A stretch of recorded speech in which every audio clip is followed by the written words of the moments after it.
Could Labour turn this around? It would be foolish to deny that the chances are slight. But that doesn't mean there's no point in trying. That's what the Tories want you to think. The chance hangs on emulating the remarkable campaign that Bernie Sanders waged to be the Democratic candidate in the US.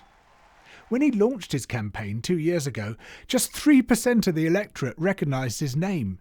He was dismissed as too old, too radical, too unpolished to have a hope of securing the nomination. By the time the contest was over, he had captured 22 states and 46% of the pledged delegates. How did it happen? Through the mass mobilisation of volunteers.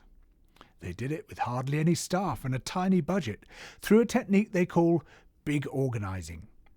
The campaign's key realisation was that voters are not much moved by television ads, letters or automated messages from a calling robot. What brings them round is a conversation with a real person, ideally a person like themselves, rather than a paid persuader. The Sanders campaign recruited 100,000 people, who in turn spoke to 75 million voters.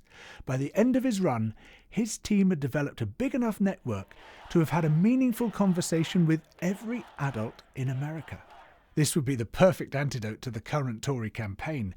The simple act of spreading its message through a network of volunteers is one of the only hopes Labour has of cutting through the wall of sound bites coming from the Conservatives. Strong and stable leadership. Strong and stable leadership. Strong and stable Conservative leadership. This might sound like wishful thinking, but it's not.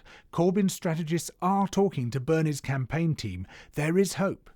Sure, it will be harder for Labour.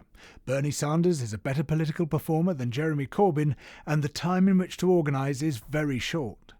Even so, there's real potential here to change the outcome almost everyone expects.